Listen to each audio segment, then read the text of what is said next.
महाराष्ट्र.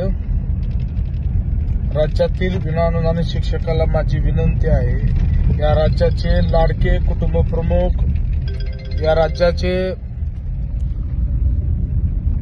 मुख्यमंत्री संवेदनशील माननीय श्री एकनाथजी शिंदे साहेब, या राज्याचे कर्तव्यदक्ष आणि इतिहासात नोंद होईल अशा पद्धतीने शिक्षकाचे निर्णय घेणारे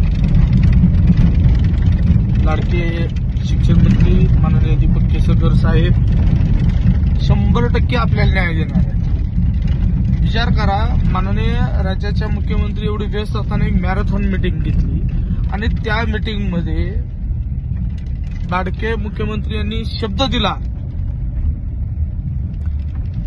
21 फेब्रुवारी 2021 30 दिवसाच्या आत शासन निर्णय पूर्तता केलेल्या त्रुटीचा एक टप्पा, अघोषित पटसंख्या आणि टप्पावाढ एकत्र सर्व विषय फायनान्सला पाठवलेले आहेत. फायनान्सनं काही त्रुटी काढलेल्या आहेत टप्पावाढीच्या बाबतीमध्ये, ते लवकरच माहिती मागून पूर्ण करण्याचं शब्द मुख्यमंत्र्यांनी दिलेले आणि त्याच दिवशी आदेश दिले.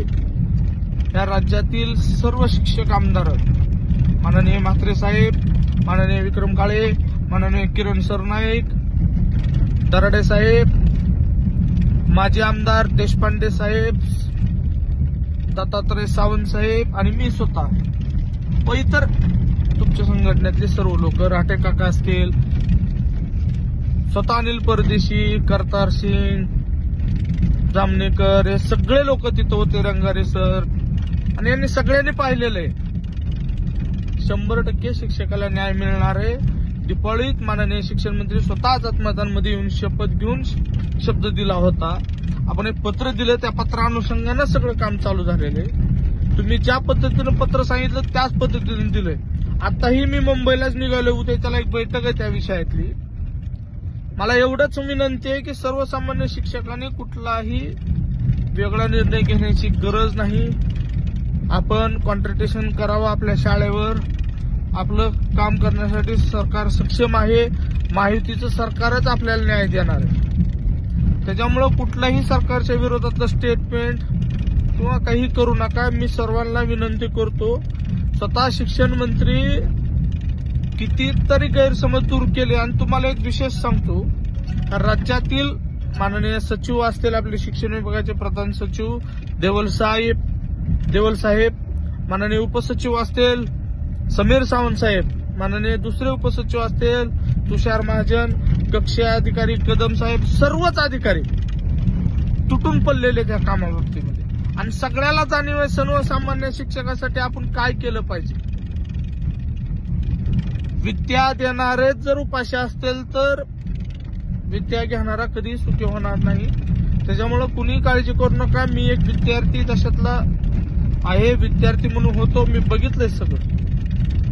आणि तुम्ही म्हणला तर माझं शिक्षण खात्याचं कुठलंही काही नाहीये, मी काही शिक्षक नाही, माझी संस्था नाहीये.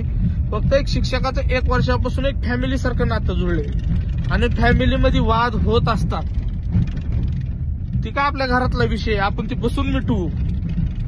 पण तरी सुद्धा एवढं प्रेमानं बोलून जरी एखादा भाऊकी म्हणून जर विरोधात असेल तर काय अडचण नाही त्याला लढायला. पण आधी लढण्याआधी आपण प्रश्न मिटवू आणि पुन्हा लढू. त्याच्यामुळं कुठलाही शिक्षकाचा प्रश्न राहणार नाही. राज्याचे कर्तव्यदक्ष शिक्षण मंत्री यांनी स्वतः सीएमपी प्रणाली, समाविजन, अंशतः अनुदानातून 100% बदलीचे GR, किती मोठे निर्णय घेतले तुमच्या बाबतीमध्ये. प्रचलित अनुसार तुम्हाला घोषणा केली त्यांनी. राज्यातली एकही शिक्षक उपाशी मेला नाही पाहिजे अशी भावना या राज्याचे मुख्यमंत्री, राज्याचे शिक्षण मंत्री आणि दोन्ही उपमुख्यमंत्र्याला वाटतं. देवेंद्र फडणवीस साहेब तर एवढे काळजीपोटी बोलतात, अजित दादा सुद्धा पायझुटी आहेत. विनाकारण कुणीतरी अधिकाऱ्याला नावं ठेवणं असं काहीही करू नका. अधिकारी सुद्धा तुमच्यासाठी झटतात, याचं लक्षात ठेवा. समीर सावंत साहेबांच्या फॅमिलीमध्ये त्यांची मंडळी आजारी आहेत, तरी सुद्धा ती माणूस सकाळी 10 वाजल्यापासून रात्री 9 वाजेपर्यंत 11 वाजेपर्यंत ह्या गोष्टीत प्रक्रियेत आहे. आपण लक्षात घेतलं पाहिजे. म्हात्रे साहेबांचे बी प्रॉब्लेम आहेत. देशपांडे साहेबांचे तर स्वतः त्यांच्या आई ऍडमिट होते. विनाकारण तुम्ही आमदाराला बोलून काय उपयोग नाही ना. आमदार रात्रंदिवस या प्रयत्नात आहे. तुम्ही कुणाचंही हे करू नका खच्चीकरण. आपलं काम 100% होणार आहे. त्याच्यामुळं कुणी सुद्धा कुठल्याही विरोधात बोलू नका. मला एवढीच विनंती आहे. मी खंबीरपणे तुमच्या पाठीशी आहे, राहणार आहे. कारण महाराष्ट्राला तुकाराम शिंदे कोणही शिक्षकामुळे कळालं. मला ओळख तुमच्यापासून भेटलेली आहे. त्याच्यामुळे काळजी करू नका. मी विसरणार नाही. एवढंच बोलतो आणि जय हिंद, जय महाराष्ट्र. जय महाराष्ट्र.